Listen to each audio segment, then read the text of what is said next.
$6 trillion in capital. The almost unimaginable wealth of these elite families stands in stark contrast to the lives of the itinerant factory sweatshop workers in their company dormitories, and even sharper contrast to the party's officially espoused ideals about equality in the People's Democratic Republic of China. The contrast between this ruling class and the average Chinese worker is not lost on the Chinese themselves. Although the Eight Immortals are still revered as founders of the modern nation, there is growing resentment of the extremely wealthy princelings and their command over the lion's share of the economy. There is also a growing nationalist sentiment that are eager to see the country assert itself on the international stage, in defiance of the American paymasters who made the transition possible. Professor Michel Chossudovsky notes this tension within the Chinese leadership's own ranks. China is, in some regards, an industrial colony. I use that quote unquote, but at the same time, it is an upcoming power on the global stage.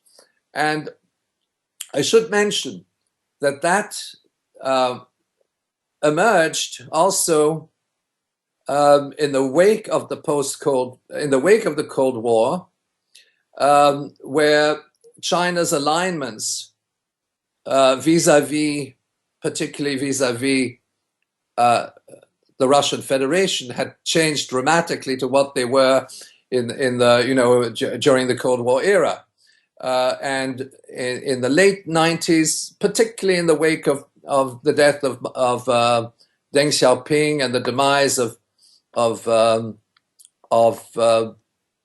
the change of government in the Russian Federation.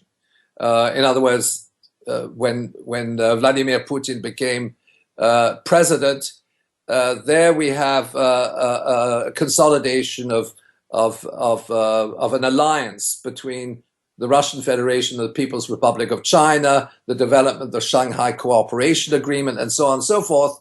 And another very important dimension in the late 90s, ironically, just after Deng Xiaoping passed, there's an increased confrontation in the Taiwan Straits.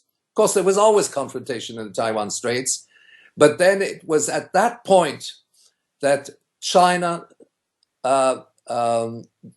developed its military cooperation agreements with Russia and started to build up a naval facilities in the South China Sea to counteract U.S. threats. And then, of course, we had a very major shift in geopolitical relations. I would say as of the late 90s, early 2000, early 21st century, which is increasingly towards confrontation between China and the United States. But I should qualify that, because when you go to China, you have a very pro-American intelligentsia, the peoples in the universities and so on. The School of Journalism of Tsinghua University is supported by Bloomberg. People at the Academy of Social Sciences are very much tied into Western values and so on and so forth. So that, in fact, I would say the leadership is very much divided. America is very visible. Western capital is very visible throughout China, but at the same time, it's more at the geopolitical level that there's confrontation. And I think that the Chinese say, well, we're a capitalist economy in our own right. We're not going to be a subordinate colony of the West. But if you look at the actual mechanics of foreign trade, they still are, because they're producing commodities for the world market, and they are sort of feeding the non-productive structures of Western capitalism. The growing tensions in the South China Sea and the Asia-Pacific generally are real.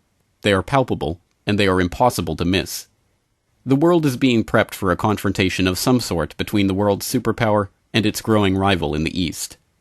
But this confrontation, like every major world conflict before it, is largely bankrolled and even encouraged by the financiers and businessmen on both sides who cooperate with each other.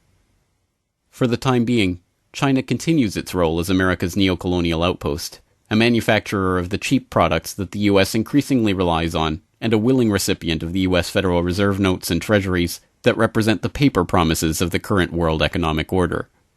The only question is how long this relationship will last, and what it will look like when it ends.